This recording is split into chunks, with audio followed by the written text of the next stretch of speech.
Beseder, we're continuing Unit 33 in the Morenu units. We're in this series that's discussing Kavod, ועונג, Shabbat. Shabbat has a lot to do with the ways we get pleasure out of Shabbat, or as we'll see later on in today's Shiur, Shabbat gets pleasure out of us. Kavod Shabbat, we saw, does have to do with candlelighting, does have to do with Kiddush, but so far we've seen more of the positive aspects of Kavod, ועונג, Shabbat. Now we're going to go into the negative, the lotas of Kavod, ועונג, Shabbat.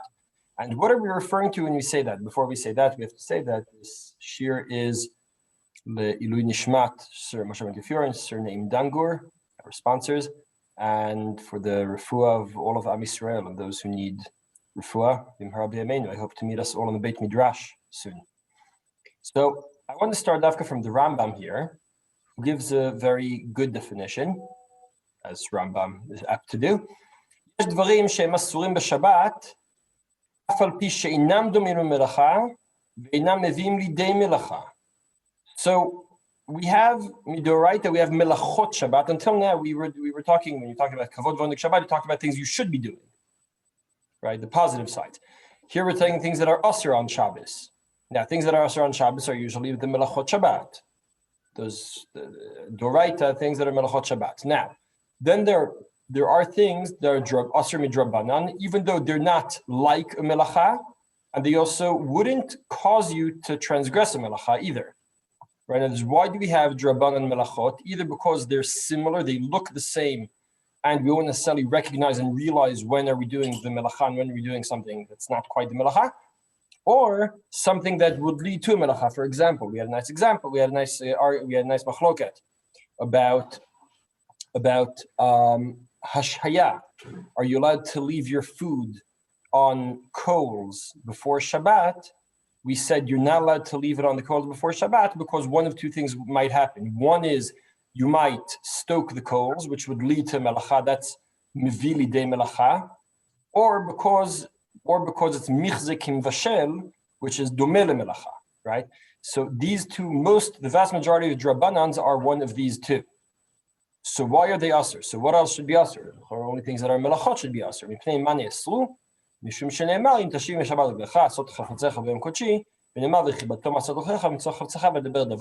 So here we have something more general, that more generally speaking, you have part of Kvod Shabbat is not asot drechecha mimtzo chefzecha v'daber davar.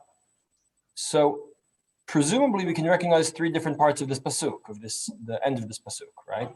Asot drechecha has to do with maaseh, action. Nimtzo chefzecha presumably seems to be something that's in your head. That's also what you think might be problematic. But the davar has to do with speech. So these are three things we're going to go, not in that order. We're going to start from machshava, from thoughts, move on to speech, and end up with actions. Actions, again, not melachot that are asur on Shabbos, things that are not, for the moment, let's call it not Shabbosdik. Now, as we've mentioned several times, the definition of Shabbosdik is a very problematic one. Like, how do you define Shabbosdik? Who decides what is Shabbosdik? It's a very, very difficult question, but we're going to try to get a few basic, we're going to try to figure out some good definitions, We're going to try to get some good definitions later on. We're going to start with thoughts. So, the Medrash says the following, Sheshet yamim ta'avod, v'asita kol melachtecha. V'chi efshar lo la'adam la'asot kol melachto b'shesh yamim, ela שבועות כאילו כל מלאכתך עשויה. דבר אחר, שבועות ממחשבת עבודה. ואומר, תשיב ישר רגליך, ואומר, אז תתענגה לשם. So, this same pasuk that I brought earlier learns from here, אם תשיב ישר רגליך וגומר, I'd say, ממצוא חפצך, right? ממצוא חפצך could have to do not necessarily with actions, but also with thoughts. אז תתענגה לשם. When will Hashem be happy with you? If you control your thoughts on Shabbos. What specific thoughts? So here it seems to be thoughts that have to do with work. Now there are two layers of thoughts that have to do with work. And last week we mentioned two more. So one is to come to Shabbat calm and not worried and not troubled, right? There's a famous Israeli Purim song, Purim lanu nishkach et hakol, right? You get to Purim, why do you have to get drunk on Purim? So you could forget all your tsaris and only remember Kadosh Baruch Hu. Remember that beyond all the tzaras, there's Kadosh Baruch Hu. That's what the song is referring to there, presumably. And the same idea is here, except on Shabbos you can do it without getting drunk. That's a chidush on Shabbos. On Purim you need to get drunk because it's not Shabbos. On Shabbos you could forget all the tzaras without that. So that's one kind of thought, is not to be troubled by that. We have many things to do in our lives all the time, and we can turn that part of our brain off. That's a big chidush, I think. And you can say, as long as I can't do anything about it on Shabbos, I'm not going to think about it. I'm not going to worry. That might have to do with actual planning. In other words, here I think the difference between the Devar Acher implies that there are two separate things going on here. I think the first one, Shvot Kiru Kol Melachtecha Suya, means control your mind. Be in a mindset that now is everything. It's not that now I'm taking a break and then Sunday I'll have to get back to work. I will, but don't think about that. As far as I'm concerned, now is everything. There's nothing after this. In modern, some would say postmodern psychology, this is this theme of being, right? Being. I'm not even sure how do you say it? being now, being here, right? Not being in my head. I'm technically here, but I'm actually thinking about I have to have Purim preparations and what I'm doing tomorrow. And no, I have to be here. I have to be with this, and that's the kind of thing that I think that's what be here now. Okay. Thank you. That's the kind of thing. I think that's what this means. Shvot Kiru Kol Melachtecha Suya, meaning don't say, okay, now I'm in break, but later I'll be working. Now you're in the now. That's it. Now. That's all you have. The now. Shvot Machshavat Avodah has more to do with actual planning, I think. I suggested last time, I proposed, that maybe there's a third kind of thinking nowadays that's much more relevant nowadays. Nowadays, most of the work we do, not everyone, but it used to be that people would work mostly with their muscles, right? Mostly with their tools. And nowadays, a lot of the work we do on our computers, right? Because it's not really on the computer, it's really in our thoughts, and then we have to convey it through the computer. But a lot of the work we do, right? I write these sheets, so that's mostly thinking. I write Piskei Din, so that's mostly thinking. It's reading and thinking. In the end, I also write, but a lot of that is thinking. So if I have to read legal documents, that's one kind of issue. If I have to think about and figure out, or if you're in high tech and you have to figure out, if you have, etc., right? If there are things that you can figure out in your mind, that might be actual work, and that would be worse than these two, right? But these two have more to do with, right, controlling your mind, not thinking about your troubles, or not. Shvot Machshavat Avodah would be not to plan what to do after Shabbat. And then I think there's a third category that just wasn't very relevant then, which is the actual work. You can actually get a lot of work done on Shabbat, right? How many of us get paid to sit and think sometimes, right? Now, in the end, we need to write it out, but it's justifiable for me to just be looking around at books and thinking for hours at a time, right? It's part of my job. So that would be something that might be worse than both of these.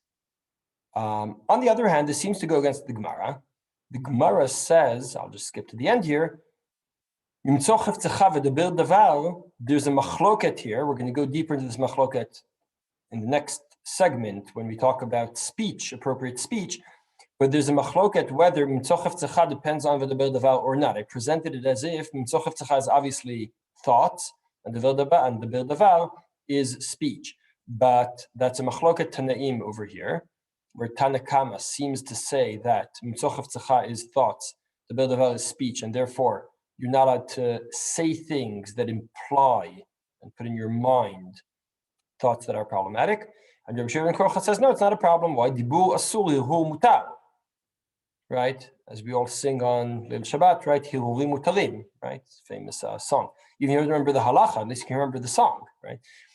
So if the hilhul is mutar, why does the Medrash say that's asur? So here, the Rishon LeZion on Rabbeinu Yonah. Asur la'adam she'eh libo torud b'Shabbat.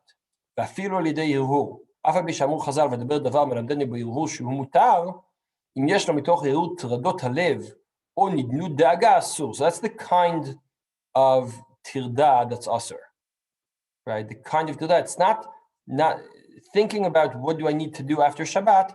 That's okay, even though it's better lishbot kilu kol melachtacha asuya, and not think about anything else at all. Be there then. That's it. Be here now, right? But if you do think about the work, you are allowed to think about the work, unless you start getting too worried and too concerned. So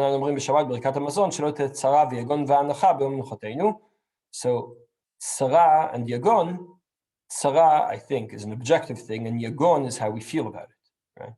So we were asking Hashem that we won't have tzaris, right? And that we won't have anything to be concerned about, and that we won't be concerned is a separate thing. We won't have yagon. So the very thinking about it is okay. The yagon, that's the problem, right? The angst, that's the problem. We see in the Shulchan Aruch, Hiru b'asakav mutar. L'halacha, mutar. Mikol makom mishum oneg Shabbat, mitzvah shelo yachshov behem klal, yeh beinav ki'ilu kol melachto asuya. Shulchan Aruch seems to connect these two and says the mitzvah, there really is a mitzvah, it's best if you don't think about those things at all, and if you focus only on good and happy thoughts on Shabbat. And again, it's not the point. I think the point isn't just happy thoughts. Think happy thought. The point is you have to be there then. In other words, not to think of Shabbat as a day of rest. We stop the week. We take a break from the week, but it's just a break between. Really, we should be going from Friday to Sunday, a work day and then work day. But now you take a break. So in the break, there's no content to that break. It's just a break between things. You say, no, it's not a break between things. You have to, it has to have its own content. It's not just taking a break. That's part of the problem that you might have with Shabbat, right? On Shabbat, it could be perceived as just a day off. And in the sense that now is the time to rest between different things. So what you do in the world is the work you do during the week, and Shabbat you take a day to rest, but it's just a rest between days of work.